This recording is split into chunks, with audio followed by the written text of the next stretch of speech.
মাশাআল্লাহ। এই পর্যায়ে একটি ইসলামী সঙ্গীত নিয়ে আসছেন হাফেজ মাসুদুর রহমান। হাফেজ মাসুদুর রহমান।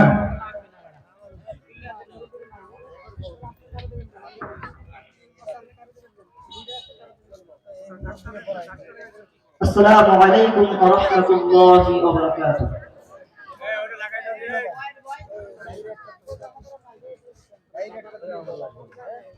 কত স্বপ্ন লেখা আছে বুকে জমা, কত স্বপ্ন লেখা আছে এই বুকে জমা, কবে যে যাব আমি দূর মদিনা, কবে যে যাব আমি দূর মদিনা। কত স্বপ্ন লেখা আছে এই বুকে জমা, কত স্বপ্ন লেখা আছে এই বুকে জমা, কবে যে যাব আমি দূর মদিনা, কবে যে যাব আমি দূর মদিনা। আমার হৃদয় জুড়ে শুধু যেই মদিনা, আমার হৃদয় জুড়ে শুধু যেই মদিনা, কবে যে যাব আমি দূর মদিনা, কবে যে যাব আমি দূর মদিনা। এই জায়গা তো ফাঁকা রাখা। ও প্রিয় মদিনা, ও প্রিয় মদিনা, ও প্রিয় মদিনা, ও প্রিয় মদিনা, ও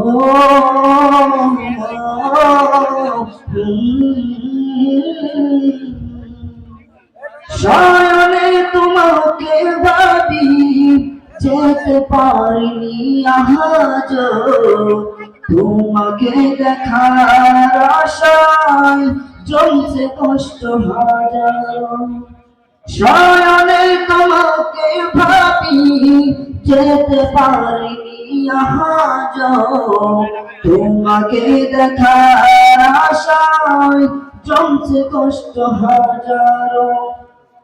আমার হৃদয় জুড়ে শুধু যেই মদিনা, আমার হৃদয় জুড়ে শুধু যেই মদিনা, কবে যে যাব আমি দূর মদিনা, কবে যে যাব আমি দূর মদিনা। সবুজই গম্বুজের পাশে নিও প্রভু আমারে, করব সালাম গিয়ে আমি নবীজির রওজাতে। সবুজই গম্বুজের পাশে নিও প্রভু আমারে, করব সালাম গিয়ে আমি নবীজির রওজাতে। আমার হৃদয় জুড়ে শুধু যে মদিনা, আমার হৃদয় জুড়ে শুধু যে মদিনা, কবে যে যাব আমি দূর মদিনা, কবে যে যাব আমি দূর মদিনা। আসসালামু আলাইকুম ওয়া রাহমাতুল্লাহি ওয়া বারাকাতুহু। মারহাবা। আমরা এখনো যারা বাজারে ঘোরাফেরা করছি, আমরা অতি দ্রুত মাহফিলের প্যান্ডেলে চলে আসি। এই পর্যায়ে কোরআন ও হাদিসের আলোকে মূল্যবান নসিহত পেশ করবেন বিশিষ্ট আলেম দ্বীন, তরুণ আলোচক ও সুমিষ্টভাষী বক্তা জনাব হাফেজ মাওলানা ওহিদুজ্জামান শাহী। জনাব হাফেজ মাওলানা ওহিদুজ্জামান শাহী। ইমাম ও খতিব হযরত বেলাল রাদিয়াল্লাহু তাআলা আনহু জামে মসজিদ খুলনা। হুজুরকে তার মূল্যবান নসিহত পেশ করার জন্য অনুরোধ করা হলো। সাউন্ডটা একটু বাড়াই দেন, কানে সাউন্ড কম আসছে। السلام عليكم ورحمة الله وبركاته. الحمد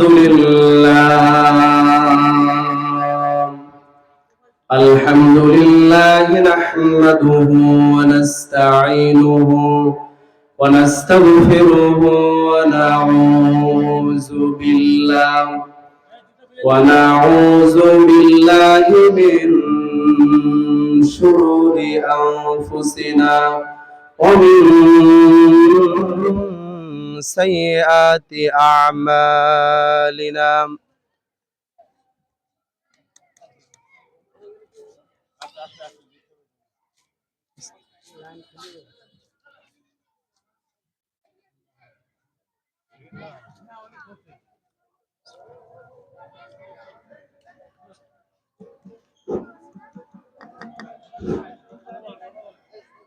الذي أرسله بالحق بشيرا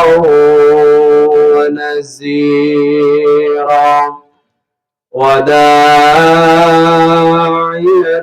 إلى الله بإذنه وسراجا منيرا. فقد قال الله تعالى في كلامه المجيد والفرقانه الحميد. সকলে জবান খুলে আমার সাথে পড়েন আউযু বিল্লাহি মিনাশ শাইতানির রাজীম. বিসমিল্লাহির রাহমানির রাহিম. ইন্নাল্লাহা ওয়া মালাইকাতাহু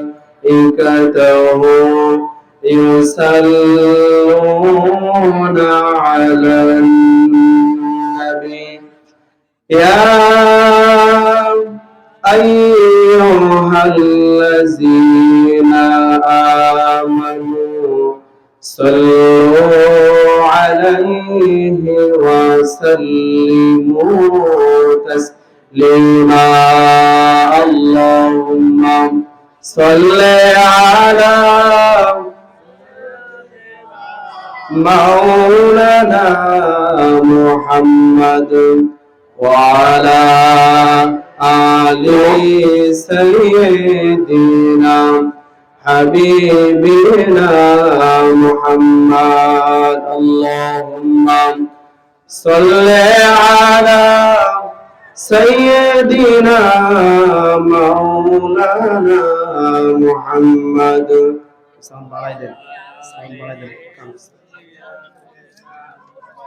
মাওলানা মুহাম্মদ। আমরা সবাই জিকির করি লা ইলাহা ইল্লাল্লাহ, লা ইলাহা ইল্লাল্লাহ। আরো জোরে, আরো জোরে। লা ইলাহা ইল্লাল্লাহ, লা ইলাহা ইল্লাল্লাহ, লা ইলাহা ইল্লাল্লাহ,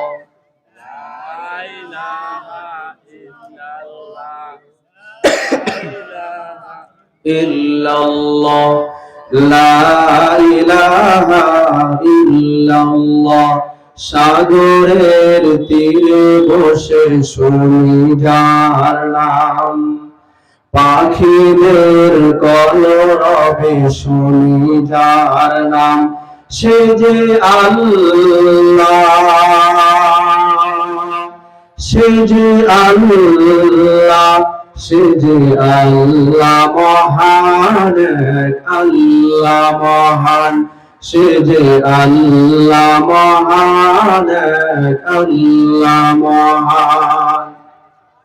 আলহামদুলিল্লাহ, মুআজ্জাজ মুহতারাম হযরতে উলামায়ে কেরাম, মুরব্বিয়ানে আযম, মহান রব্বুল ইজ্জত ওয়াল জালালের অসংখ্য অগণিত শুকরিয়া যে আল্লাহ পাক রব্বুল আলামিন আমাদেরকে সুস্থ রেখেছেন। বলি আলহামদুলিল্লাহ। যে আল্লাহ তাআলা আমাদেরকে দুনিয়ার সমস্ত কাজ থেকে বিরত রেখে কোরআনের মজলিসে, আলেমদের মজলিসে আসার এবং বসার তৌফিক দান করেছেন, এজন্য আমরা সকলেই উচ্চ আওয়াজে বলি আলহামদুলিল্লাহ।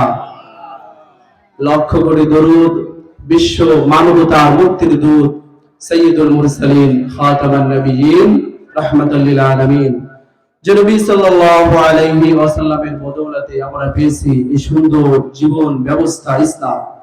সেই মহামানবের উপরে আমরা অন্তরের অন্তরস্থল থেকে দরুদ পাঠ করি, সকলে বলি সাল্লাল্লাহু আলাইহি ওয়াসাল্লাম। সম্মানিত হাজিরিন, বিশ্বনবী সাল্লাল্লাহু আলাইহি ওয়াসাল্লাম হাদিস শরীফের ভিতরে বলেছেন, মাজালিসুল ইলমি হিয়া রাউদাতুন মির রিয়াজিল জান্নাহ। যেই বাগানে, যেই স্থানে কোরআনের আলোচনা করা হয়, কোরআন এবং হাদিসের আলোচনা করা হয়, ওই জায়গাটা দুনিয়ার সাধারণ কোনো জায়গা হয় না। আল্লাহ রাব্বুল আলামিন ওই জায়গাটা জান্নাতের মর্যাদা দিয়ে দেয়। সুবহানাল্লাহ। এই মুহূর্তে আমরা যে স্থানে বসে আছি, আল্লাহ রাব্বুল আলামিন আমাদেরকে নিঃসন্দেহে জান্নাতের ভিতরে বসিয়ে রেখেছেন। বিশ্বনবী সাল্লাল্লাহু আলাইহি ওয়াসাল্লাম বলেছেন, যে স্থানে কোরআনের আলোচনা করা হয়, কোরআনের শ্রোতারা যখন কোরআনের মাহফিলে বসে আলোচনা শুনতে থাকে, আল্লাহ পাক রব্বুল আলামিনের একদল ফেরেশতারা ওই শ্রোতাদের চারিদিক থেকে ঘিরে বসে থাকে, আর ওই শ্রোতাদের জন্য তারা মাগফিরাত কামনা করতে থাকে। একজন ফেরেশতার কাঁধের উপরে আরেকজন ফেরেশতা বসতে থাকে। এইভাবে অনেক ফেরেশতা এক জায়গায় একত্রিত হয়ে যায়। আল্লাহ রাব্বুল আলামিন বলেন, আমার সাহাবীরা, আমার ফেরেশতারা, আমার এই সমস্ত মাহবুব বান্দারা এখানে কি করছে? তারা বলেন, আল্লাহ তাআলা, তোমার এই বান্দারা তোমাকে কখনো দেখে নাই, তোমার জাহান্নাম দেখে নাই, এরা এই জায়গায় বসে আছে তোমার জাহান্নাম থেকে মুক্তি পাওয়ার জন্য। আল্লাহ পাক রব্বুল আলামিন বলেন, আমার ফেরেশতারা, তোমরা সাক্ষী থাকো, কোরআনের মাহফিলে বসার কারণে আমি আল্লাহ রাব্বুল আলামিন তাদের জীবনের গুনাহগুলো maaf করে দিলাম। সুবহানাল্লাহ। সম্মানিত হাজিরিন, বিশ্বনবী সাল্লাল্লাহু আলাইহি ওয়াসাল্লাম একদিন এশার নামাজের পরে মসজিদে নববীতে প্রবেশ করলেন। মসজিদে নববীর ডান দিকে একদল সাহাবী কোরআনের আলোচনা করতেছে, কোরআনের দার্সে ছাত্র হইয়া বসে আছে, একজন আলোচনা করছেন। বিশ্বনবী সাল্লাল্লাহু আলাইহি ওয়াসাল্লাম দেখলেন মসজিদের বাম পাশে আরেকদল সাহাবী জিকির, তাসবিহ, তাহলিল নিয়ে ব্যস্ত আছে। আল্লাহর নবী বললেন, দুইটা দল ভালো কাজে আছে, তবে দুইটা দলের ভিতরে যা কোরআনের আলোচনায় বসে আছে, কোরআনের দার্সে ছাত্র হয়ে বসে আছে, নিঃসন্দেহে এদের মর্যাদা আল্লাহ রাব্বুল আলামিনের কাছে আরো বেশি। জোরে বলি সুবহানাল্লাহ। আল্লাহর নবী বলেন, মাজালিসু ফিকহিন খায়রুম মিন ইবাদাতি 60 সালাম। কোরআনের মাহফিলে কিছু সময় ব্যয় করা অন্যদিকে 60 বছর নফল নামাজ পড়ার থেকে আল্লাহ রাব্বুল আলামিন কোরআনের মর্যাদা বাড়িয়ে দেবেন। জোরে বলি সুবহানাল্লাহ। নিঃসন্দেহে আজকে এইখানে কোরআনের বাগান তৈরি করা হয়েছে, মাহফিলের আওয়াজ অনেক দূর থেকে দূর দূরান্ত চলে গেছে। অনেক ভাইরা মাহফিলের আলোচনা শুনছে, কিন্তু মনে হয় না আল্লাহ রাব্বুল আলামিন তাদেরকে কবুল করেছেন কিনা। আল্লাহর নবী বলেন, ওই ব্যক্তি ভালো কাজ করতে পারে, আল্লাহ রাব্বুল আলামিন যাকে মঙ্গল চায় ওই ব্যক্তি ভালো কাজ করতে পারে। আল্লাহ পাক রব্বুল আলামিন আমাদেরকে ভালো চেয়েছেন, এই কারণে আমরা কোরআনের মাহফিলে বসতে সক্ষম হয়েছি। জোরে বলি সুবহানাল্লাহ। আমি কোরআনের মাহফিল থেকে অনুরোধের সাথে বলবো, যে সমস্ত ভাইরা বাজারে, বাড়িতে, বিভিন্ন জায়গায় এখনো পর্যন্ত বিক্ষিপ্ত ভাবে ঘোরাফেরা করছেন, কোরআনের আলোচনা শুরু হয়েছে, আপনারা কোরআনের মাহফিলের প্যান্ডেলে এসে বসে পড়ুন। সম্মানিত হাজিরিন, আমার আলোচনা শুরু করব। আল্লাহ পাক রব্বুল আলামিন পবিত্র কোরআনে কারীমের ভিতরে বললেন, ওয়া ক্বাদা রাব্বুকা আল্লা তা'বুদু ইল্লা ইয়্যাহু ওয়া বিল ওয়ালিদাইনি ইহসানা। আল্লাহু আকবার। আল্লাহ পাক রব্বুল আলামিন সূরাতুল বানী ইসরাঈলের 23 নম্বর আয়াতে আল্লাহ তাআলা বলেন, ওয়াকাদা রাব্বুকা, আর আল্লাহ পাক রব্বুল আলামিনের ফয়সালা, আল্লাহ পাক রব্বুল আলামিনের রায়, আল্লাহ তা'বুদু ইল্লা ইয়া, ইবাদত বন্দেগী, দাসত্ব, গোলামি যা কিছু আছে तमाम পৃথিবীর কারোর জন্য নয়, ইবাদত বন্দেগী একজনের জন্য করতে হবে, তিনি হলেন আল্লাহ। হুজ্জাতুল্লাহিল বালিগা আল্লামা শাহ ওয়ালিউল্লাহ মুহাদ্দিস দেহলভী রাহমাতুল্লাহি আলাইহি হুজ্জাতুল্লাহিল বালিগার ভিতরে লেখেন, আল্লাহ পাক রব্বুল আলামিন, সাউন্ড দেন বলে ওইটা আওয়াজ কানে আসছে না। হুজ্জাতুল্লাহিল বালিগার ভিতরে আল্লামা শাহ ওয়ালিউল্লাহ মুহাদ্দিস দেহলভী রাহমাতুল্লাহি আলাইহি লিখেছেন, পৃথিবীর শুরু থেকে হযরতে আদম নবী আলাইহিস সালাতু ওয়াস সালাম থেকে শুরু করে সর্বশেষ নবী বিশ্ব নবী মুহাম্মদুর রাসূলুল্লাহ সাল্লাল্লাহু আলাইহি ওয়াসাল্লাম পর্যন্ত আল্লাহ পাক রব্বুল আলামিন লক্ষ লক্ষ নবী রাসূল তিনি পাঠিয়েছেন। মাসআলাগতভাবে প্রত্যেকটা নবী রাসূলের শরীয়তের ভিতরে কিছু তফাৎ ছিল, কিছু পার্থক্য ছিল, কিন্তু পাঁচটি বিষয়ে সমস্ত নবী, সমস্ত রাসূলরা একমত ছিলেন। তার ভিতরে এক নাম্বার লা ইলাহা ইল্লাল্লাহ। পৃথিবীর সমস্ত নবী, সমস্ত রাসূল একই দাওয়াত দিয়েছে, লা ইলাহা ইল্লাল্লাহ, আল্লাহ ছাড়া কোনো মাবুদ নাই, আল্লাহ ছাড়া কোনো ইলাহ নাই, আল্লাহ ছাড়া কোনো উপাস্য নাই। এই দাওয়াত পৃথিবীর সমস্ত নবী রাসূল দিয়েছেন। দ্বিতীয় নাম্বার আল ইবাদাতু লিল্লাহি ওয়াহদা, ইবাদত বন্দেগী, দাসত্ব, গোলামি, রুকু, সিজদা যা কিছু হবে শুধুমাত্র ওয়াহদা, একমাত্র আল্লাহ রাব্বুল আলামিনের জন্য করতে হবে। তৃতীয় নাম্বার ওয়াল ইয়াউমিল আখিরা, সমস্ত নবী, সমস্ত রাসূল সকলেই আখিরাত সম্পর্কে সতর্কতা দিয়েছেন। চতুর্থ নাম্বার ইকামাতুস সালাহ, নামাজ কায়েম করা। আর পঞ্চম নাম্বারে সর্বশেষ নবীর ব্যাপারে একমত, যে বিশ্ব নবী সাল্লাল্লাহু আলাইহি ওয়াসাল্লাম জনাবে মুহাম্মদুর রাসূলুল্লাহ তিনি হলেন সর্বশেষ নবী। সুবহানাল্লাহ। এই পাঁচটি বিষয়ে সমস্ত নবী, সমস্ত রাসূল একই দাওয়াত দিয়েছেন। আল্লাহ তাআলা বলেন, আল্লাহ তা'বুদু, ইবাদত বন্দেগী বান্দা করবা শুধুমাত্র, কেবলমাত্র, একমাত্র আমি আল্লাহ তাআলার জন্য ইবাদত বন্দেগী করবে, অন্য কারোর জন্য ইবাদত বন্দেগী করবে না। আল্লাহর ইবাদতের পরে আল্লাহ পাক রব্বুল আলামিন ঘোষণা দিয়েছেন, ওয়াবিল ওয়ালিদাইনি ইহসানা, বান্দারা আমার ইবাদতের পরে তোমাদের দায়িত্ব হলো তোমরা তোমাদের পিতামাতার ইহসান করবা, তোমার পিতামাতার ইহসান করবা, পিতামাতাকে ভালোবাসবা। ইহসানের ব্যাখ্যায় আল্লাহ পাক রব্বুল আলামিন নিজেই বলেছেন, ইম্মা, যদি ইয়াবলুগান্না ইনদাকাল কিবার, তোমার আব্বা মা যদি বার্ধক্য অবস্থায় উপনীত হয়, আহাদুহুমা, আব্বা মার দুইজনের একজন, আও কিলাহুমা, অথবা দুইজন, ফালা তাকুল্লাহুমা, এমন আচরণ এমন ব্যবহার তাদের সাথে করো না। উফ, তারা উফ শব্দটা বলে ফেলে, অন্তর থেকে উফ শব্দটা বলে ফেলে। এমন আচরণ এমন ব্যবহার পিতামাতার সাথে করো না। অকুল্লাহুমা কওলান কারীমা, নরম নরম ভাষায়, মার্জিত ভাষায়, সর্বোত্তম ভাষায় তোমরা তোমাদের পিতামাতার সাথে কথা বলো। জোরে সুবহানাল্লাহ। আল্লাহ তাআলার ইবাদতের পরে আল্লাহ পাক রব্বুল আলামিন হুকুম করে দিয়েছেন পিতামাতার ইহসান করো। একজন সাহাবী রাদিয়াল্লাহু তাআলা আনহু বিশ্ব নবী সাল্লাল্লাহু আলাইহি ওয়াসাল্লামের কাছে গিয়ে বললেন, ইয়া রাসূলুল্লাহ, ইয়া হাবিবাল্লাহ, तमाम পৃথিবীর বুকে আমার কাছে সবথেকে হক পাওয়ার যোগ্য কে?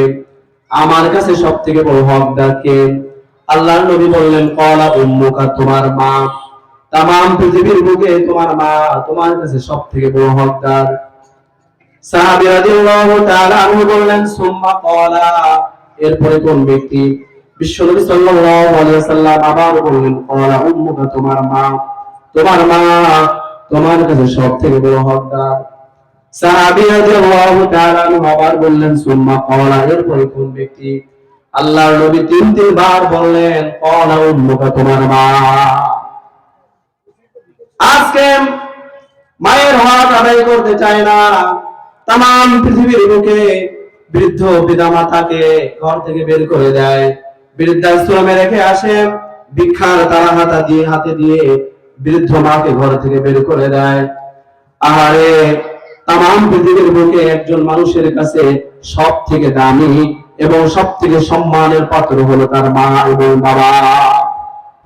আল্লাহর নবী বলেন, এরপরে ক্বালা আবিকা, তোমার বাবা, ক্বালা বয়কা, ক্বালা গয়কা, এরপরে তোমার সন্তান সন্ততি, তোমার আত্মীয় স্বজন, পরিবার পরিজন। আল্লাহর নবী সর্বপ্রথম তিনবার মায়ের কথা বললেন। তার মানে এই পৃথিবীর বুকে একজন মানুষের জন্য সব থেকে বেশি কষ্ট করে তার মা। কি কষ্ট করে? মা কষ্ট করে। আমরা একটু জিকির করি, লা ইলাহা ইল্লাল্লাহ, লা ইলাহা ইল্লাল্লাহ, লা ইলাহা ইল্লাল্লাহ, মুহাম্মাদুর রাসূলুল্লাহ। সম্মানিত হাজিরিন, আল্লাহ পাক রব্বুল আলামিন সূরাতুল লুকমানের ভিতরে বলেন, ওয়া ওয়াসাইনাল ইনসানা বিওয়ালিদাইহি ইহসানা। সন্তানেরা, খবরদার তোমরা তোমাদের মায়ের ইহসান করো। বিওয়ালিদাইহি, তোমরা তোমাদের পিতামাতার ইহসান করো, পিতামাতার হক আদায় করো, পিতামাতাকে ভালোবাসো। বিশেষ করে হামালাতুহু উম্মুহু, তোমার মা তোমাকে পেটে ধারণ করেছে। ওয়াহানান আলা ওয়াহান, একটার পরে একটা যন্ত্রণা তোমার জন্য সহ্য করেছে তোমার মা। বর্তমান বিজ্ঞান সায়েন্স বলেছেন, সন্তানের বয়স যখন মায়ের গর্ভে 6 মাস হয়, সন্তানের শরীরের পরিপূর্ণ অঙ্গ প্রত্যঙ্গ সবকিছু তৈরি হয়ে যায়। তার হাত, তার মুখমণ্ডল, তার পাও সবকিছু তৈরি হয়ে যায়। পরিপূর্ণ বাচ্চার কাটিং গঠন চলে আসে। এই বাচ্চাটা দৈনিক তার মায়ের পেটের ভিতরে নড়াচড়া করে। বর্তমান বিজ্ঞান বলেছে, কোন সন্তানের পায়ের মাত্র 4.5 আঙ্গুল উপরে থাকে মায়ের কলিজা। সন্তানটা যখন মায়ের গর্ভে নড়াচড়া করে, তার পায়ের আঘাত সর্বপ্রথম হিট করে তার মায়ের কলিজা। মা অজ্ঞান হয়ে পড়ে যায়, কাটা কবুতরের মতো ছটফট করতে থাকে। কবি বলেছেন, যদি সন্তান পৃথিবীর বুকে কোথাও বিপদে পড়ে, পশু পাখি না জানিতে আগে জানে তার মা। কথা বলে ঠিক না? মায়ের কলিজায় খবর হয়ে যায়, কারণ সন্তান তিল তিল করে মা সন্তানকে বড় করে।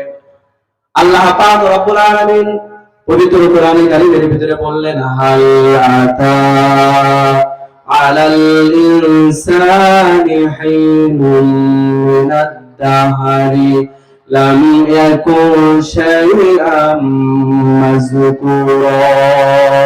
বলে আল্লাহু আকবার। আল্লাহ পাক রব্বুল আলামিন বললেন, হাল আতা আলাল ইনসান, মানুষের কি হলো, হিনুন মিনাদ দাহার, এমন একটা সময় কি তাদের উপরে অতিবাহিত হয় নাই, লাম ইয়াকুন শাইআম মাযকুরা, তার উল্লেখ করার মতো কোন যোগ্যতা তার ছিল না, তার নিজেকে প্রমাণ করার মতো কোন শক্তি সামর্থ্য তার ছিল না। মায়ের গর্ভের ভিতরে নড়াচড়া করা ছাড়া তার আর কোনো উপায় ছিল না। ইন্না খলাকনাল ইনসানা মিন নুতফাতিন আমশাজ, আমি মানুষকে সৃষ্টি করেছি এক মিশ্রিত নাপাক পানির মাধ্যমে। বাবা মায়ের ভালোবাসার মাধ্যমে নাপাক এক ফোঁটা পানির মাধ্যমে আমি মানুষকে সৃষ্টি করেছি। নাবতালিহি ফাজআলনাহু সামিআন বাসীরা, যার ভিতরে আমি তাদের বোধ শক্তি, শ্রবণ শক্তি আমি আল্লাহ তাআলা দিয়েছি। জোরে বলি সুবহানাল্লাহ। সম্মানিত হাজিরিন, মা সন্তানকে গর্ভের ভিতরে লালন পালন করে। বর্তমান বিজ্ঞান সায়েন্স বলেছে, মা একজন ব্যক্তির, জীবিত ব্যক্তি আরেকজন জীবিত ব্যক্তিকে পেটের ভিতরে কিভাবে ধারণ করে রাখে। আর সন্তান যখন তার মায়ের পেটে নড়াচড়া করে, তার পায়ের আঘাত লেগে তার মায়ের ক্ষতি যায়। সম্মানিত হাজিরিন, বিশ্বনবী সাল্লাল্লাহু আলাইহি ওয়াসাল্লাম বলেছেন, মা সন্তানকে যতদিন গর্ভে ধারণ করে, আল্লাহ পাক রব্বুল আলামিন প্রত্যেকটা দিনের জন্য ওই মায়ের আমলনামায় এক একটা কবুল রোজার সওয়াব লিখে দেয়। সুবহানাল্লাহ। আর কোন ব্যক্তি যদি সারা রাত দাঁড়িয়ে দাঁড়িয়ে নফল নামাজ পড়ে, আল্লাহ পাক রব্বুল আলামিন ওই গর্ভবতী মায়ের আমলনামায় সারা রাত দাঁড়িয়ে দাঁড়িয়ে নফল নামাজের সওয়াব লিখে দেয়। সুবহানাল্লাহ। আর মা যদি সন্তানকে গর্ভে নিয়ে ইস্টার জলসা আর জি বাংলা দেখে, তাহলে তো কবুল হজের সওয়াব হবে। কথা বলে ঠিক কিনা? হবে নাকি? হজের সওয়াব হবে না। মা যে দেখেছে স্টার জলসা, জি বাংলা, বিভিন্ন ধরনের নাটক, সন্তানটা মায়ের গর্ভে থাকা অবস্থায় প্র্যাকটিস করে আসছে, দুনিয়াতে ওই সন্তানকে তাকে যত বড় আলেম বানাইতে চাইবেন, সে আলেম হতে চাবে না। বর্তমান বিজ্ঞান সায়েন্স প্রমাণ করেছে, মায়ের পেটের ভিতরে গর্ভে সন্তান থাকা অবস্থায় মা যে কাজগুলো করে তার একটা প্রভাব সন্তানের উপরে পড়ে। হযরত আব্দুল কাদের জিলানী রাহমাতুল্লাহি আলাইহি তামাম পৃথিবীর বুকে সব থেকে বড় আল্লাহর ওলি হযরত আব্দুল কাদের জিলানী রাহমাতুল্লাহি আলাইহি একদিন জুমার দিনে জুমার নামাজ পড়ে তার আব্বা ঘরের ভিতরে প্রবেশ করতেছে। হঠাৎ করে দেখেন তার বাড়িতে যে কামলা আছে, ওই কামলার ছেলেটা আব্দুল কাদের জিলানীর মায়ের জামা কাপড় বাইরে নেড়ে দিয়েছে, ওইটার ভিতরে এক নয়নে তাকায় আছে, কুনয়নে তাকায় আছে, খারাপ নজরে তাকাইতেছে। আব্দুল কাদের জিলানীর বাবা কাপড়টা হাতে নিলেন, বাড়ি এনে আগুন দিয়ে জ্বালিয়ে দিলেন। আব্দুল কাদেরের মা এসে বলতেছে, আপনি কি করেন? এটা তো আমার নতুন পোশাক, আপনি জ্বালিয়ে পুড়িয়ে ছাই খাই করে দিতেছেন, এটা তো অপচয় হচ্ছে। তিনি বললেন, খবরদার, এটা কখনো অপচয় না।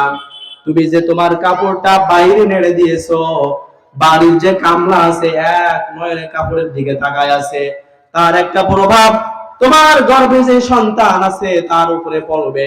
আমি চাই না তোমার গর্ভে থাকা সন্তান কখনো কোনোভাবে খারাপ হয়ে যায়। সুবহানাল্লাহ। আব্দুল কাদের জিলানী রাহমাতুল্লাহি আলাইহি যখন 5 বছর বয়স, 5 বছরের আব্দুল কাদের জিলানী রাহমাতুল্লাহি আলাইহিকে নিয়ে তার মা বাড়ির পাশে মসজিদে মক্তবে হুজুরের কাছে নিয়ে গেছে। হুজুর, আমার 5 বছরের আব্দুল কাদের জিলানীকে আপনি একটু কোরআন শিখিয়ে দেন, আমি তাকে আলেম বানাইতে চাই। হুজুর ছোট্ট আব্দুল কাদেরকে কোলে বসালেন আর বলতেছে, বাবা তুমি বলো আলিফ। ছোট্ট ছেলে বলে আলিফ বলবো, আলিফের মানে কি, আলিফের অর্থ কি? কত বড় কথা। হুজুর তো বলে আলিফের অর্থ কি, আমিও তো জানি না। ছোট্ট আব্দুল কাদের জিলানী আলিফ দিয়ে শুরু করলেন, আউযু বিল্লাহি মিনাশ শাইতানির রাজিম, বিসমিল্লাহ পড়লেন, সূরাতুল ফাতিহা শরীফ তেলাওয়াত শুরু করলেন। 5 বছরের বাচ্চা একটু জিকির করি, লা ইলাহা ইল্লাল্লাহ, লা ইলাহা ইল্লাল্লাহ, জোরে জোরে জিকির করি, লা ইলাহা ইল্লাল্লাহ, লা ইলাহা ইল্লাল্লাহ, লা ইলাহা ইল্লাল্লাহ, আর জোরে, লা ইলাহা ইল্লাল্লাহ, লা ইলাহা ইল্লাল্লাহ, লা ইলাহা ইল্লাল্লাহ। দৃশ্যের পরি, আল্লাহুম্মা সাল্লি আলা সাইয়্যিদিনা মাওলানা মুহাম্মদ ওয়া আলা আলি সাইয়্যিদিনা হাবিবিনা মুহাম্মদ। আকাশ হতে চাঁদ নেমেছে,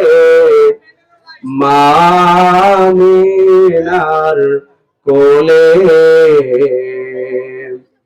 আধার রাতে উঠল যেন চাঁদের চিরাগ জ্বলে। আল্লাহুম্মা সাল্লি আলা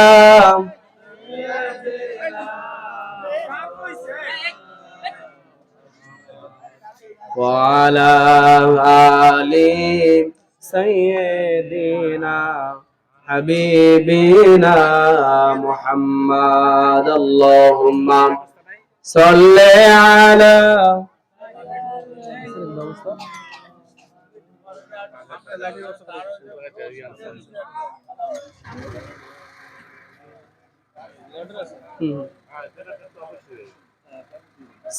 সাইয়্যিদিনা মাওলানা মুহাম্মদ।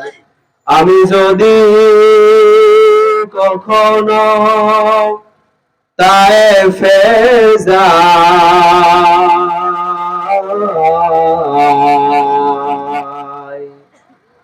আমি যদি কখনো তায়েফে যাই, বলবো মাটিকে ডেকে নবীজির খুন ঝরলো কোথায়, বলে দাও তাই আজ আমাকে প্রতিশোধের দাবানল জ্বালাবো হেথায়। আল্লাহুম্মা সাল্লি আলা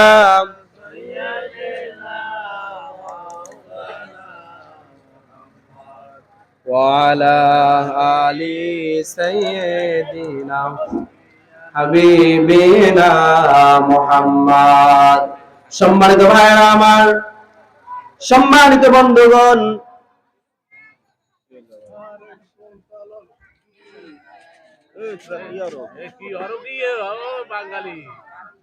একটু জিকির করি, লা ইলাহা ইল্লাল্লাহ, আর জোরে, লা ইলাহা ইল্লাল্লাহ, লা ইলাহা ইল্লাল্লাহ। সম্মানিত ভাইরা আমার, আব্দুল কাদের জিলানীর মা 5 বছরের ছোট্ট আব্দুল কাদের জিলানীকে নিয়ে মসজিদে মক্তরে হুজুরের কাছে নিয়ে গেলেন। হুজুর, আমার ছোট্ট আব্দুল কাদেরকে একটু কোরআন শিখাইয়া দেন, আমি তাকে বড় আলেম বানাইতে চাই। ছোট্ট আব্দুল কাদেরকে হুজুর পড়াইতেছে। আব্দুল কাদের কোরআনে কারীম তেলাওয়াত শুরু করেছে। তেলাওয়াত করতে করতে পবিত্র কোরআনে কারীমের একাধারে এক টানা 15 পারা কোরআন ছোট্ট আব্দুল কাদের একবারে পড়েই ফেলেছে। জোরে বলি সুবহানাল্লাহ। 5 বছরের বাচ্চা, কখনো কোরআন তাকে শেখানো হয় নাই, একবারে 15 পারা কোরআন তার মুখস্থ হয়ে গেছে। হুজুর বলছে, মা আপনার আব্দুল কাদেরকে কি কোরআন শিখাবো? তাকে 15 পারা কোরআন তার মুখস্থ, আমি তাকে নতুন করে কি শিক্ষা দেব? মা বলতেছে, হুজুর আমার জীবনে সব থেকে বড় ভুল করেছি, আমি একজন পবিত্র কোরআনের কারিমের পরিপূর্ণ হাফেজা। আমি সার্বক্ষণিক সব সময় কোরআনে কারিম তেলাওয়াত করতাম। আমার এই ছোট্ট আব্দুল কাদের জিলানী যখন আমার গর্ভে এসেছে, গর্ভে আসা অবস্থায় আমি সর্বক্ষণিক কোরআনে কারিম তেলাওয়াত করতাম। দাঁড়ানো অবস্থায়, বসা অবস্থায়, শোয়া অবস্থায় কোরআনে কারিম তেলাওয়াত করতাম। যেই দিন আমার ছোট্ট আব্দুল কাদের জিলানী ভূমিষ্ঠ হয়েছে, আমি তাকে কোলে নিয়ে কোরআনে কারিম তেলাওয়াত করতাম। আমি লক্ষ্য করতাম আমার কোরআনে কারিমের আওয়াজ যখন তার কানে পৌঁছাতো, আমার মুখের দিকে এসে মুখ মিলায়া ঠোঁট মিলাইতো। সুবহানাল্লাহ। যখন ছোট্ট আব্দুল কাদের কান্না করতো, আমি যখন কোরআনে কারিম তেলাওয়াত করতাম, তেলাওয়াত শুনে তার কান্নার আওয়াজ বন্ধ হয়ে যেত। হুজুর বলতেছেন, মা এই কারণে হয়তো বা আপনার ছোট্ট আব্দুল কাদের জিলানীর 15 পারা কোরআন মুখস্থ হয়ে গেছে। মা বলছে, হুজুর আমি নিয়মিত এই 15 পারা কোরআন তেলাওয়াত করতাম, যদি একটু কষ্ট করে দৈনিক পরিপূর্ণ কোরআন তেলাওয়াত করতাম, আমার 5 বছরের আব্দুল কাদের জিলানী এই বয়সে পুরা কোরআনের হাফেজ হয়ে যেত। সুবহানাল্লাহ। আপনার সন্তানকে ঠিক এইভাবে লালন পালন করবেন। আল্লাহ পাক রব্বুল আলামিন বলেন, হামালাতু উম্মুহুম, তোমার মা তোমাকে পেটের ভিতরে ধারণ করে রেখেছে। ওয়াহানান আলা ওয়াহান, একটার পরে একটা যন্ত্রণা তোমার জন্য তোমার মা সহ্য করেছে। ডেলিভারির কষ্ট সহ্য করেছে মা। বর্তমান বিজ্ঞান সায়েন্স বলেছে, এদিকে খেয়াল করতে হবে সম্মানিত হাজিরিন, আলোচনা কি বোঝা যায়? একটু জোরে তাকবীর দিবেন, লিল্লাহি তাকবীর। জোর হয় নাই, মুসলমানদের আওয়াজ এরকম হয় না। ইখতিয়ারউদ্দিন মোহাম্মদ বিন মুখতিয়ার খিলজি বাংলার নদিয়া জয় করেছিল, লক্ষণ সেনের বিরুদ্ধে যুদ্ধ করেছিল। মাত্র 18 জন মুসলমান এসে বাংলার নদিয়ার লক্ষণ সেনের সিংহাসনের সামনে দাঁড়িয়ে যখন লিল্লাহি তাকবীর দিয়েছিল, লক্ষণ সেন মনে করলো কত লক্ষ সৈন্য এখানে উপস্থিত হয়েছে, পেছন সাইড দিয়ে বেগে গিয়েছিল। সম্মানিত হাজির, মুসলমানদের গলার কণ্ঠ কখনো ছোট হতে পারে না। চিল্লায় বলে লিল্লাহি তাকবীর। সম্মানিত হাজিরিন, আল্লাহ পাক রব্বুল আলামিন বলেন, ওয়াহানান আলা ওয়াহান, খবরদার সন্তানেরা, তোর মা তোর জন্য একটার পরে একটা যন্ত্রণা সহ্য করেছে। সম্মানিত হাজিরিন, একজন মা সন্তানকে যখন নরমালি ভাবে ডেলিভারি করে, বর্তমান বিজ্ঞান সায়েন্স বলেছে একজন মানুষ সর্বোচ্চ 45 থেকে 46 ডিল এ ব্যথার সম্মুখীন হলে সে সহ্য করতে পারে। এরপরে ব্যথা, এরপরে আঘাত যদি তার উপরে দেওয়া হয়, ব্যক্তিটা অজ্ঞান হয়ে যাবে, না হয় মারা যাবে। বর্তমান বিজ্ঞান সায়েন্স বলেছে মা যখন সন্তানকে নরমালি ভাবে ভূমিষ্ঠ করায়, ওই দিন ওই মাকে 56 থেকে 58 ডিল এ ব্যথার সম্মুখীন হওয়া লাগে। আল্লাহ পাক রব্বুল আলামিন বলেন, ওয়াহানান আলা ওয়াহান, খবরদার ওই মায়ের সাথে খারাপ আচরণ করিস না, ওই মায়ের হক আদায় কর, মায়ের সাথে চোখ রাঙিয়ে কথা বলিস না, মাকে কষ্ট দিস না, এমন ব্যবহার তোর মায়ের সাথে করিস না। তোর ব্যবহারের কারণে তোর মার অন্তর থেকে, তোর মায়ের জবান থেকে শব্দটা বেরিয়ে আসে, এমন ব্যবহার করিস না। আল্লাহর নবী বলেছেন, হুমাম জান্নাতুকা ওয়া নারুকা, तमाम পৃথিবীবাসী শুনে রাখো, তোর মা হলো তোর জন্য জান্নাত, তোর আব্বা মা হলো তোর জন্য জান্নাত। ওয়া নারুকা, আবার তোর আব্বা মা হলো তোর জন্য জাহান্নাম। মা বাবার সাথে খারাপ ব্যবহার করবা, আল্লাহর জান্নাত তোর জন্য চিরতরে হারাম হয়ে যাবে। এইদিকে খেয়াল করেন সম্মানিত হাজির, ওই মা বাবাকে কষ্ট দেওয়া যাবে না। বিশ্বনবী সাল্লাল্লাহু আলাইহি ওয়াসাল্লাম বলেছেন, আল জান্নাতুম তাহতা আকদামি উম্মাহাতিকুম, বাবা মার পায়ের নিচে হলো সন্তানের জান্নাত। কোথায় জান্নাত? আব্বা মার পায়ের নিচে হলো সন্তানের জান্নাত। আমরা জান্নাত তালাশ করতে মায়ের পায়ের নিচে যাই না, মায়ের হক আদায় করি না, মা বাবাকে কষ্ট দেই। আল্লাহ পাক রব্বুল আলামিন বলেন, ওয়াহানান আলা ওয়াহান, খবরদার খবরদার, তোমার মা কিন্তু তোমার জন্য একটার পর একটা যন্ত্রণা সহ্য করেছে। সম্মানিত হাজিরিন, বিশ্বনবী সাল্লাল্লাহু আলাইহি ওয়াসাল্লাম বলেছেন, যখন কোন মা সন্তানকে নরমালি ভাবে জীবিত অবস্থায় যদি ডেলিভারি করে, জিহাদের ময়দানে কোন ব্যক্তি যদি কাফেরদের বিরুদ্ধে যুদ্ধ করে, যদি ইসলামকে বিজয় হিসাবে ইসলামের পতাকা যদি উত্তীর্ণ করতে পারে, সে গাজীর সওয়াব পায়।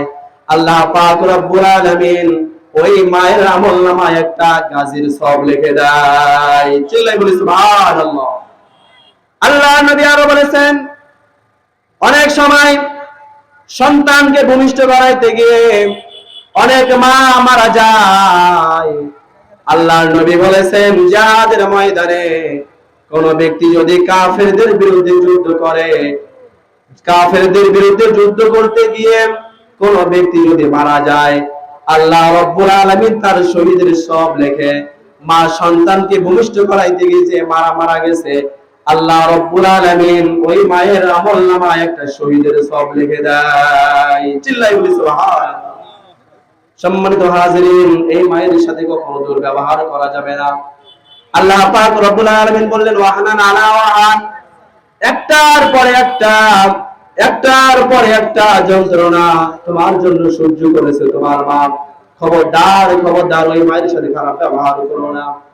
অবিসলুহু ফি আমাইন, তোমার মা তোমার জন্য 2 বছর দুধ পান করিয়েছে, পারবে নাকি কখনো এক ফোঁটা দুধের ঋণ শোধ করতে?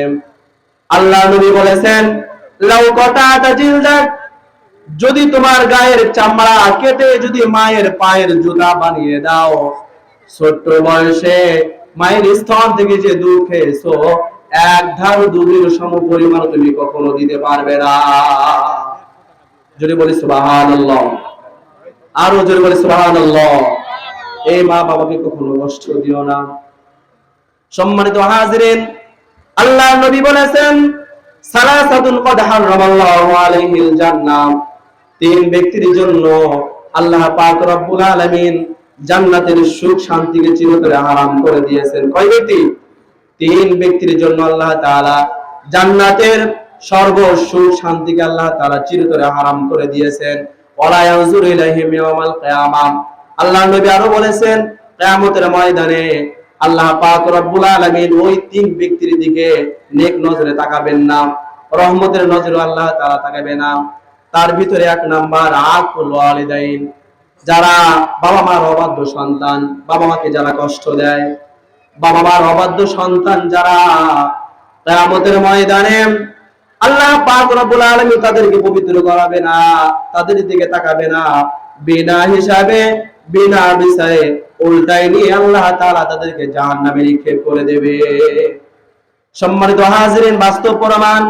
আল্লাহর নবীর সাহাবী হযরতে আলকামা রাদিয়াল্লাহু তাআলা আনহু, তিনি মুমূর্ষরত অবস্থায় আল্লাহর নবী বলেছেন, যখন কোন মুমূর্ষ ব্যক্তিকে তোমরা দেখতে যাও, তোমরা তার শিওরে বসে বসে কোরআনের তালকিন দাও, তার শিওরে বসে বসে তোমরা কালিমার তালকিন দাও। মাম্মাতা ওয়া ইয়ালামু আন্নাহু লা ইলাহা ইল্লাল্লাহু দাখালাল জান্নাহ, মৃত্যুর পূর্বে যদি তার জবান থেকে ঈমান ইয়াকিনের সাথে যদি কালিমা বের হয়ে যায়, মৃত্যুর পরে আল্লাহ রাব্বুল আলামিন তাকে maaf করে দিয়ে জান্নাত দিয়ে দেবে। সুবহানাল্লাহ। সম্মানিত হাজিরিন, আল্লাহর নবীর সাহাবী হযরত আলকামা রাদিয়াল্লাহু তাআলা আনহু মুমূর্ষরত অবস্থায় আল্লাহর নবী কয়েকজন সাহাবীকে পাঠিয়ে দিলেন, যাও তার শিওরে বসে বসে কোরআনে কালিমার তালকিন দাও। সাহাবীরা কালিমা পড়ছে, কিন্তু আলকামার জবান থেকে কালিমা নসিব হয় না, বারবার কালিমা প্যাঁচ লেগে যায়। আল্লাহর নবী বুঝলেন, আলকামার মাকে যে বললেন, আলকামার মা তোমার সন্তান কি কখনো তোমাকে কষ্ট দিয়েছে নাকি? মা বলে, হুজুর, সার্বক্ষণিক আমার এই সন্তান তার বউয়ের কথা শুনতো, তার বউয়ের কথা মতো চলতো, আমার উপরে তার বউকে প্রাধান্য দিত। ইয়া রাসূলুল্লাহ, আমি আমার সন্তানকে ক্ষমা করব না। আল্লাহর নবী বললেন, আরো ক্ষমার মাম, আপনি যদি আপনার সন্তানকে ক্ষমা না করেন তার জবান থেকে কালেমা নসিব হবে না। মা বললেন, না, আমি তাকে ক্ষমা করব না। আল্লাহর নবী বললেন সাহাবীদেরকে, আমার সাহাবীরা, জঙ্গলে যাও, কাঠ কেটে আনো, আলকমার শরীরের উপরে আগুন জ্বালিয়ে দাও। সাহাবীরা জঙ্গল থেকে কাঠ কেটে আনলো। আলকমার গায়ে যখন আগুন দেবে, মা কলিজায় মানে না, চোখের সামনে কলিজার টুকরা সন্তান আগুনের ভিতরে ঝুলি পড়ে ছাই হয়ে যাবে। মা মানতে পারে না, দূর থেকে এসে বিশ্বনবীর পাও জড়িয়ে ধরলেন, ইয়া রাসূলুল্লাহ, সারাটা জীবনের জন্য আমার সন্তানকে আমি মাফ করে দিলাম। সঙ্গে সঙ্গে আলকমার জবান থেকে কালিমা নসিব হয়েছে। আল্লাহর নবী বললেন, আলকমা এতক্ষণ পর্যন্ত সে জাহান্নামী ছিল, মা তাকে ক্ষমা করে দিয়েছে, তার জবান থেকে কালিমা নসিব হয়েছে। আল্লাহ রব্বুল আলামিন তাকে মৃত্যুর পরে জান্নাত দিয়ে দিবেন। জোরে বলি সুবহানাল্লাহ, আরো জোরে বলি সুবহানাল্লাহ। সম্মানিত হাজিরিন, এই মা বাবাকে কখনো কষ্ট দেওয়া যাবে না, মা বাবার সাথে কখনো খারাপ ব্যবহার করা যাবে না। আল্লাহ নবী বলেছেন, সালাসাতু দাওয়াতিম মুস্তাজাবা, तमाम পৃথিবীর বুকে তিনজন ব্যক্তি হলো মুস্তাজাবুদ দাওয়া। তারা যখন দোয়া করে, দোয়া করতে দেরি, সঙ্গে সঙ্গে আল্লাহ তাআলার আরশে আযিমে তাদের দোয়া কবুল হয়ে যায়। সুবহানাল্লাহ। কয়জন ব্যক্তি? তিনজন ব্যক্তি। এক নাম্বার, আদ-দাওয়াতু ইলা ওয়ালিদাইন লিওয়ালাদিহি, পিতামাতার দোয়া। পিতামাতা যদি সন্তানের জন্য দোয়া করে, হোক সেটা ভালো দোয়া, হোক সেটা খারাপ দোয়া, সঙ্গে সঙ্গে আল্লাহ তাআলার আরশে আযিমে মায়ের দোয়া কবুল হয়ে যায়। সুবহানাল্লাহ। সম্মানিত হাজিরিন, বাস্তব প্রমাণ। আল্লাহর পয়গম্বর হযরত মূসা নবী আলাইহিস সালাতু ওয়াস সালাম আল্লাহ পাক রব্বুল আলামিনকে বললেন, আল্লাহ তাআলা, আমার সঙ্গে জান্নাতে কোন ব্যক্তি যাবে আমি তাকে দেখতে চাই। আমার সঙ্গী হয়ে আমার সঙ্গে জান্নাতে যাবে কোন ব্যক্তি আমি তাকে দেখতে চাই। আল্লাহ রাব্বুল আলামিন বললেন, হযরত মূসা, তোমার সঙ্গে মেহমান হয়ে যে ব্যক্তি জান্নাতে যাবে সে একজন কসাই। সে একজন কসাই, গরু জবাই করে, ছাগল জবাই করে, গোশত বিক্রি করে। এই কসাই তোমার সঙ্গে জান্নাতে যাবে। আল্লাহর পয়গম্বর হযরত মূসা বলেন, আল্লাহ তাআলা, কেমন কথা, আমি জামানার সর্বশ্রেষ্ঠ পয়গম্বর, আর আমার সঙ্গে নাকি একজন কসাই জান্নাতে যাবে, এটা কেমনে সম্ভব? আল্লাহ পাক রব্বুল আলামিন বলেন, হযরত মূসা, সম্ভব কিনা তুমি যে দেখো, কসাই অমুক বাজারে অমুক জায়গায় সে গোশত বিক্রি করেন। আল্লাহর পয়গম্বর সকালবেলা তিনি চলে গেলেন কসাইয়ের খোঁজে, কসাই কোথায় গোশত বিক্রি করেন। যে দেখলেন কসাই বাজারে এক কোনায় ছাগল জবাই করলো। ছাগল জবাই করে প্রথমে ছাগলের শরীর থেকে সর্বোত্তম একটা গোশতের টুকরা আলাদা করে রেখেছে। কসাই সারাদিন গোশত বিক্রয় করেছে। সন্ধ্যাবেলা ওই গোশতের টুকরাটা হাতে নিয়ে বাড়ির দিকে রওনা করেছে। আল্লাহর পয়গম্বর হযরত মূসা কসাইকে বললেন, ভাই, আজকে রাত্রের জন্য আমি আপনার বাড়িতে মেহমান হয়ে থাকতে চাই, আপনি কি আমাকে স্থান দেবে নাকি? কসাই বলছে, আহলান সাহলান, মারহাবান, আসেন, এটা তো আমার জন্য খুশির সংবাদ, আসুন, আপনি আমার বাড়িতে আসেন। আল্লাহর পয়গম্বর হযরত মূসা কসাইয়ের বাড়িতে গেলেন। লক্ষ্য করলেন কসাই বাড়িতে যে খাটের উপর থেকে বৃদ্ধ মাকে খাটের উপর থেকে পাজা করে নামাইছে, নিজ হাতে তার মাকে গোসল করাইছে। মাকে গোসল করায়া ওই যে গোশতের টুকরাটা নিজ হাতে রান্না করেছে।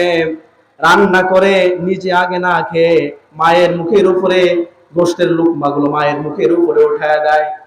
মা তৃপ্ত সহকারে খায়, আর দুই চোখ দিয়ে স্রোতের মতো মায়ের চোখ থেকে পানি ঝরে। আল্লাহ পয়গম্বর দূর থেকে দেখেন মায়ের অবস্থা। অনেকক্ষণ মা দুইটা হাত উঁচু করে দোয়া করলেন। আল্লাহর পয়গম্বর বলেন, হে কসাই ভাই, এতক্ষণ পর্যন্ত তোমার মা কি দোয়া করেছিল আমাকে একটু বলা যাবে নাকি? কসাই বলতেছে, হে পথিক, তুমি কি আমি তোমাকে চিনি না, তবে বলি আমার মা একটা পাগলা দোয়া করে, জানি না এই দোয়া আল্লাহর আরশে, আল্লাহ তাআলা আরশে আজিমে কখনো পৌঁছাবে কিনা। কোন দোয়া করে? আমার মা প্রত্যেকদিন দোয়া করে, আল্লাহ পাক রব্বুল আলামিন যেন আমাকে এই সময়ের পৃথিবীর সর্বশ্রেষ্ঠ পয়গম্বর হযরতে মূসার সঙ্গে যেন মেহমান করে আমাকে জান্নাতে নিয়ে যায়। আরো যদি বলি সুবহানাল্লাহ। আল্লাহর পয়গম্বর হযরতে মূসা বলেন, হে ভাই, টেনশন করার কোনো কিছু নাই, তোমার মা যে তোমার জন্য দোয়া করেছে, আল্লাহ তাআলার আরশে আজিমে তোমার জন্য সেই দোয়া কবুল করে নিয়েছে। মায়ের দোয়া কবুল হয়ে গেছে। বাইজিদ মুস্তাবি রাহমাতুল্লাহি আলাইহি পৃথিবীর বুকে অন্যতম একজন আল্লাহর ওলি। যখন 7 বছর বয়স, আব্দুল বাইজিদ মুস্তাবি রাহমাতুল্লাহি আলাইহির 7 বছরের বাচ্চা, গভীর রজনীতে মা পানির তৃষ্ণা লেগেছে। গভীর রজনীতে সন্তানকে বলছে, বাইজিদ আমাকে পানির তৃষ্ণা লেগেছে, আমাকে একটু পানি খাওয়াবে নাকি? আমি একটু পানি পানি করতে চাই। ছেলেটা চলে গেছে, বাড়ির কোথাও কোনো পানি খুঁজে পাওয়া যায় না। পানির কলসিটা নিয়ে দূরে চলে গেছে। পানির কুয়া থেকে নিজ হাতে পানি উঠালেন। বাড়ি এসে দেখে বৃদ্ধ মা ঘুমিয়ে পড়েছে। চিন্তা করতেছে, মাকে যদি এই ঘুমন্ত অবস্থায় ডাকি মায়ের কষ্ট হবে, ঘুমন্ত অবস্থায় মাকে ডাকলে মার কষ্ট হবে। আহারে, অনেক সন্তান বৃদ্ধ মাকে ঘর থেকে বের করে দেয়, মায়ের উপরে প্রহার করে। খবরদার জেনে রেখো, যে হাত দিয়ে মায়ের উপরে আঘাত করেছো, আব্বার উপরে আঘাত করেছো, তোর ওই হাত কোনোদিন আল্লাহর জান্নাতে যাবে না। আল্লাহর নবী বলেছেন, হুমা জান্নাতুকা ওয়া নারুকা, তোর বাবা মা তোর জন্য জান্নাত, তোর জন্য জাহান্নাম।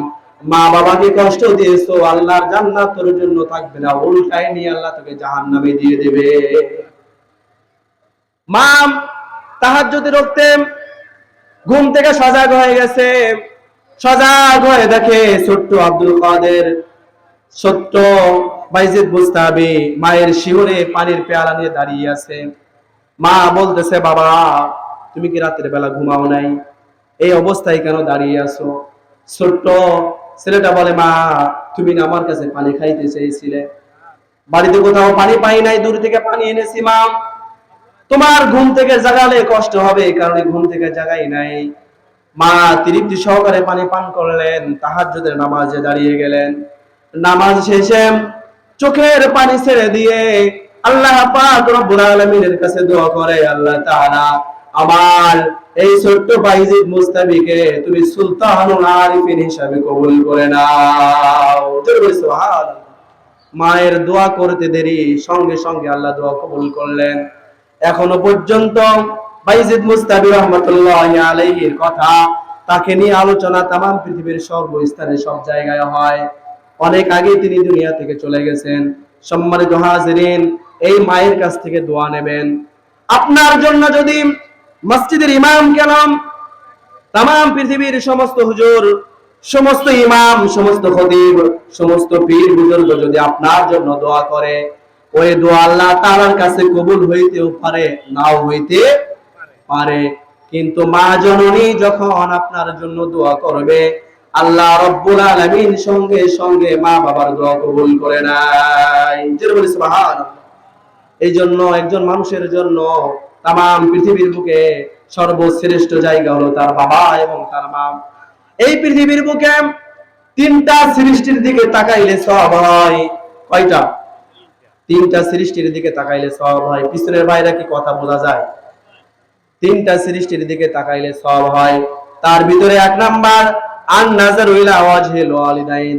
সন্তান যদি নেক নজরে আব্বা মার চেহারার দিকে তাকায়, আল্লাহ রাব্বুল আলামিন মা বাবার চেহারার দিকে তাকানোর কারণে তার আমলনামায় সওয়াব লিখতে থাকে।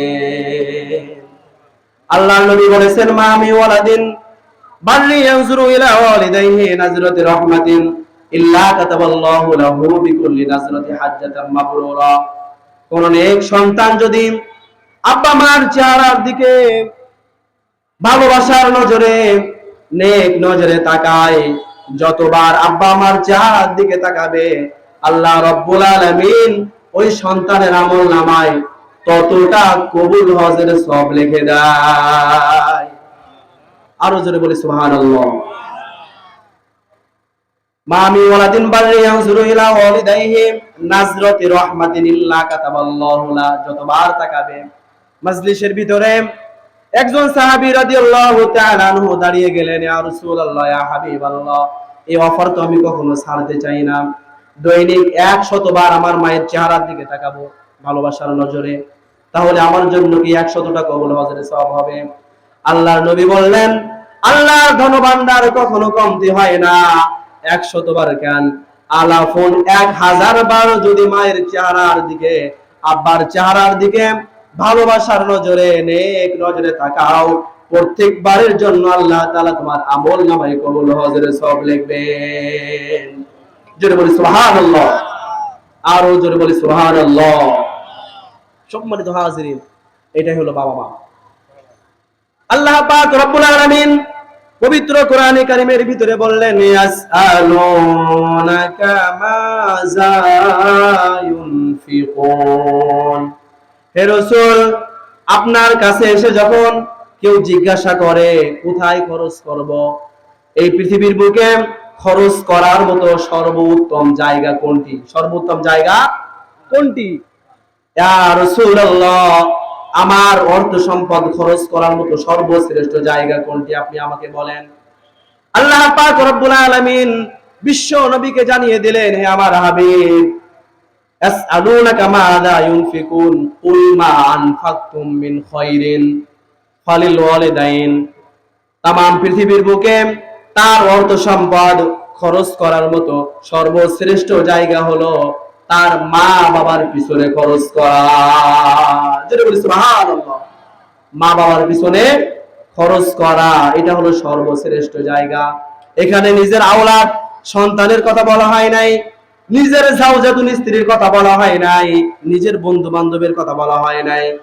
খরচ করার মতো সর্বশ্রেষ্ঠ জায়গা হলো আব্বার জন্য খরচ করা আর মায়ের জন্য খরচ করা। চিল্লাই বলি সুবহানাল্লাহ। বনি ইসরাইলের সাইয়েদনা হযরত মুসা নবী আলাইহিস সালাতু ওয়াস সালামের জামানায় 3 জন যুবক ঘর থেকে বেরিয়েছে সফরে। চলতে চলতে হঠাৎ মরুভূমির ভিতরে ঝড়ো হাওয়া তৈরি হয়েছে, মরুভূমির ভিতরে ঝড় সৃষ্টি হয়েছে। 3 জন যুবক পালানোর মতো কোনো জায়গা খুঁজে পায় না। দূরে দেখে একটা পাহাড়, দৌড়ে যে পাহাড়ের গুহায় আশ্রয় নিয়েছে। আল্লাহর কি কুদরত, পাহাড়ের গুহায় আশ্রয় নেওয়ার সঙ্গে সঙ্গে মুষলধারে বৃষ্টি শুরু হয়েছে। বৃষ্টি পড়তে পড়তে পাহাড়ের ওই যে গুহাটা আটকে গেছে, বাইরে থেকে আর কোনো আলো বাতাস গুহার ভিতরে প্রবেশ করে না। বিশাল একটা পাথর, কোনো অক্সিজেনও প্রবেশ করতেছে না। 3 জন যুবক শরীরের সমস্ত শক্তি দিয়ে পাথরটা সরানোর ব্যবস্থা করলো, কিন্তু কোনোভাবেই পাথরটা এক চুল পরিমাণও সরে না। 3 জন যুবক এখন কোন দিকে যাবে? মরা ছাড়া আর কোনো উপায় নাই। আর পাহাড়ের গুহায় যদি মরে থাকে 1000 বছর পেরিয়ে যাবে, কিন্তু তাদের খোঁজ খবর কেউ পাবে না।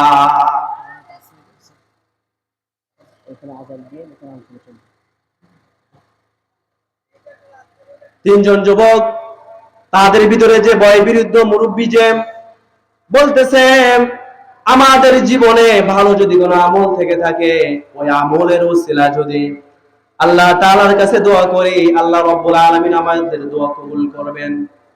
3 জনের একজন হাত উঁচু করে দোয়া করতেছে, আল্লাহ তাআলা, আমার বাড়িতে বৃদ্ধ বাবা মা, আমার সন্তান সন্ততি আছে, আমি একজন গরিব কৃষক, সারাদিন কাজকর্ম করে অল্প কিছু খাবার আমি আহার জোগাইতে পেরেছি। ঘরে যে দেখি ক্ষুধার তাড়নায় আমার ছোট্ট কলিজার টুকরা সন্তান কাঁদতেছে, আমার স্ত্রী আরাগান্বিত অবস্থায় ক্ষুধার্ত চেহারায় বসে আছে, জীর্ণ শীর্ণ পোশাক পরে বসে আছে। অন্যদিকে বৃদ্ধ বাবা মা ঘরের ভিতরে কাঁদতেছে। অল্প কিছু খাবার কাকে খাইতে দেব? ভাবলাম আল্লাহ পাক রব্বুল আলামিন বলেছে খরচ করার মতো সর্বশ্রেষ্ঠ জায়গা হলো আব্বা মার জন্য খরচ করা। খাবারের টুফলাটা নিলাম, মা বাবার সামনে নিয়ে গেলাম, বললাম বাবা মা এই খাবারটা তৃপ্তি সহকারে খেয়ে নাও।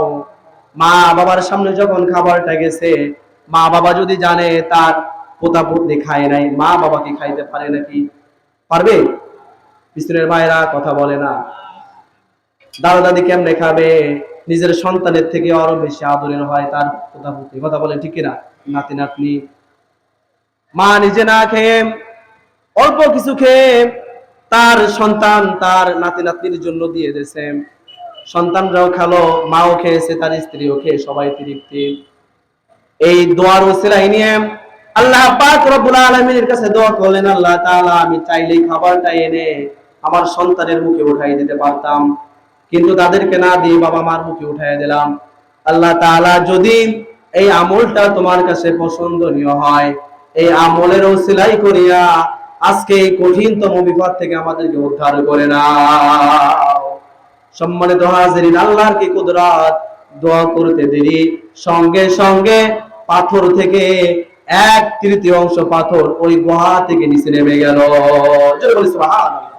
এখন থেকে বাইরে থেকে অক্সিজেন, হাওয়া বাতাস ভিতরে ঢুকতেছে, কিন্তু তাদের সক্ষম নাই বাইরে বের হওয়ার।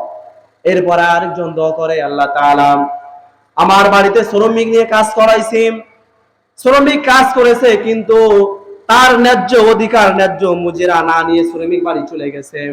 আমি দীর্ঘ 12টা বছর শ্রমিকের খোঁজ করেছি কিন্তু তাকে পাই নাই। সর্বশেষ তার শ্রমের ন্যায্য অধিকার, ন্যায্য পয়সাটা দিয়াম আমি ছাগল করাই করেছি, সেটা লালন পালন করেছি। দীর্ঘ 12 থেকে 24 বছর পরে ওই শ্রমিক আমার বাড়িতে এসে হাজির। আমাকে চিনেছেন নাকি? আমি সেই শ্রমিক, আপনার বাড়িতে কাজ করেছিলাম, আপনি আমার ন্যায্য অধিকার আমাকে পরিশোধ করেন নাই, আসেন আজকে আমার ন্যায্য অধিকার পরিশোধ করেন। তখন ওই মালিক বলতেছে, তোমার ন্যায্য অধিকারের এই অর্থ ছিল, সেটা দিয়ে আমি ছাগল করাই করেছি। আজকে বিশাল এক ছাগলের ডেলার, বিশাল ছাগলের পাল তৈরি হয়ে গেছে। যাও যাও, একটা ছাগল আমি নিতে চাই না। তোমার যে ন্যায্য অধিকার যেটা ছিল, যেটা তোমার প্রাপ্য, সমস্ত ছাগলগুলো আমি তোমাকে দিয়ে দিলাম। ছাগলটা পেয়ে ওই যে দারিদ্র ব্যক্তিটা খুশি হয়ে গেল, বলতেছে আল্লাহ তাআলা এই আমল যদি তোমার কাছে পছন্দনীয় হয়, এই আমলের কারণে এই কঠিনতম বিপদ থেকে আমাদেরকে উদ্ধার করেন। সম্মানিত হাজিরিন, দোয়া করার সঙ্গে সঙ্গে পাথরটা অর্ধেকের থেকে আরো বেশি নিচে নেমে গেল। সম্মানিত হাজিরিন, এইভাবে আল্লাহ পাক রব্বুল আলামিন ইবাদত করে থাকেন। আমরা এই আলোচনা থেকে যেটা বুঝলাম, তাম পৃথিবীর বুকে একজন মানুষের জন্য সর্বশ্রেষ্ঠ জায়গা হলো তার আব্বা এবং তার আম্মা। একজন সাহাবী রাদিয়াল্লাহু তাআলা আনহু বিশ্ব নবী সাল্লাল্লাহু আলাইহি ওয়াসাল্লামের কাছে যে বলতেছে, ইয়া রাসূলুল্লাহ, ইয়া হাবিবাল্লাহ, শুনেছি সবথেকে সর্বশ্রেষ্ঠ আমল আল্লাহর রাস্তায় জিহাদ করা। আমি আল্লাহর রাস্তায় জিহাদ করতে চাই, আপনি আমাকে পারমিশন দেন, আমি আল্লাহর রাস্তায় জিহাদ করতে চাই। আল্লাহর নবী বললেন, তোমার বাড়িতে যে তোমার বৃদ্ধ পিতা মাতা বেঁচে আছে, আল্লাহর রাস্তায় জিহাদ করা লাগবে না, বাড়িতে চলে যাও, বৃদ্ধ পিতা মাতাকে খেদমত করো।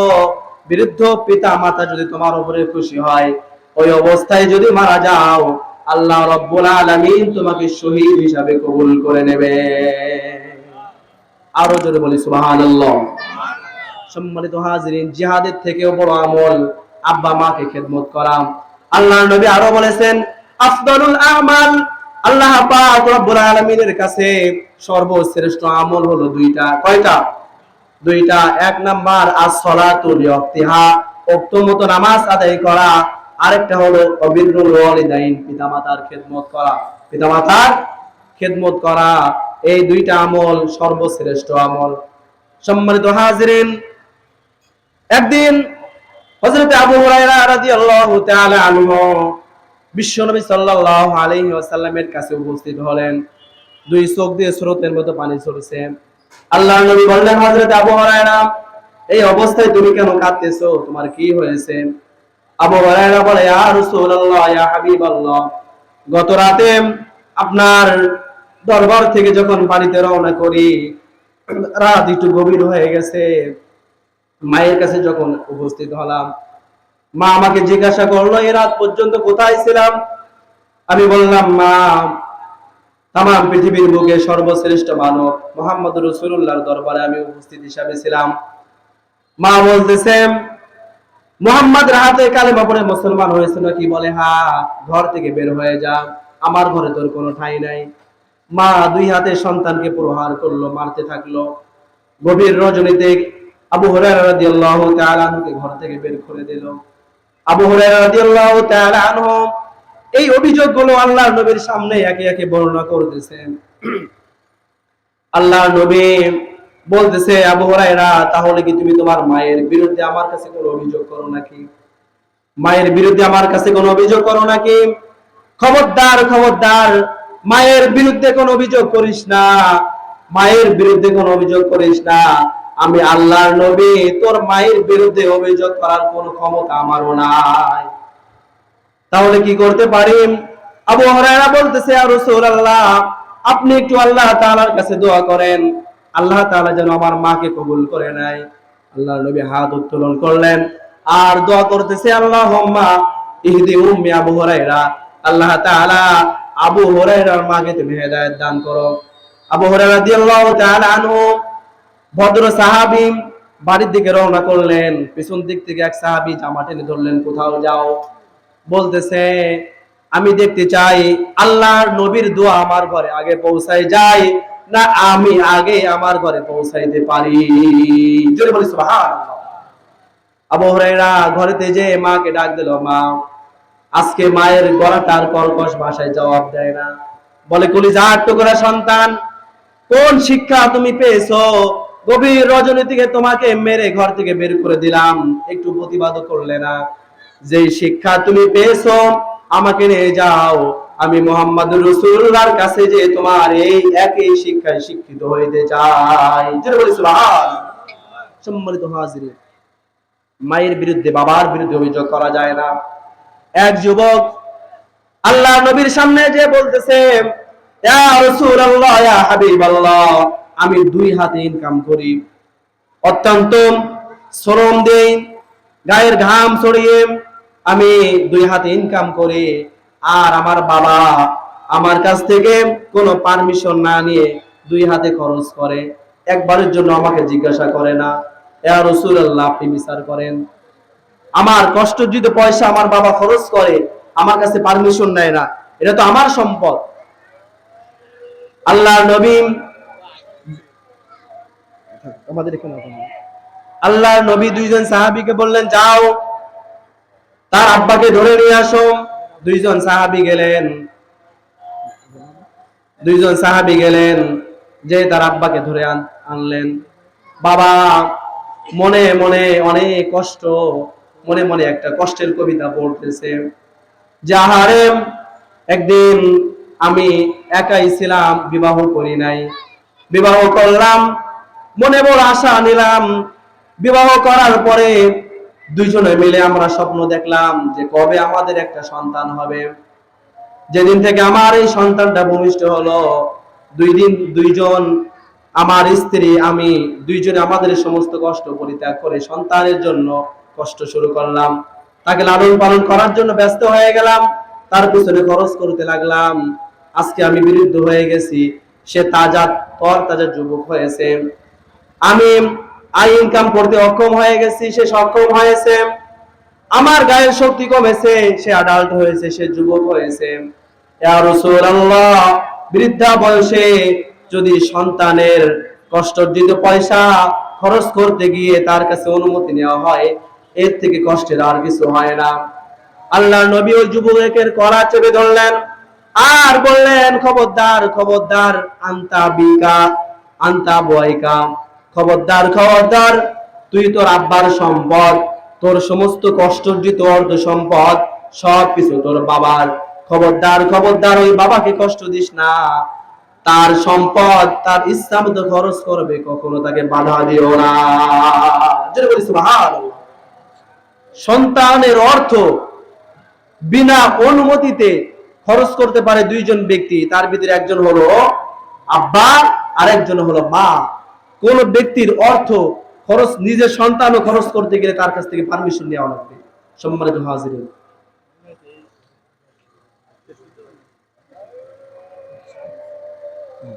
সম্মানিত হাজিরিন, এখন আজান হবে, এখানেও জামাত হবে, মসজিদেও জামাত হবে। আপনাদের যাদের ওযু নাই, ওযু ইস্তিনজা করে নামাজের জন্য প্রস্তুতি নিন।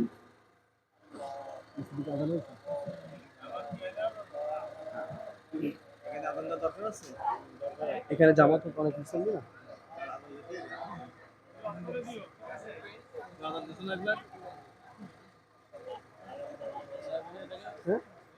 হ্যাঁ অবশ্যই, জামাত হইতে গেলে আজান হতে হবে। আপনি হাতে নিয়ে আজান দিয়ে দিন। সময় নেই তো, হাতে নিয়ে আজান দিয়ে দিন। الله أكبر الله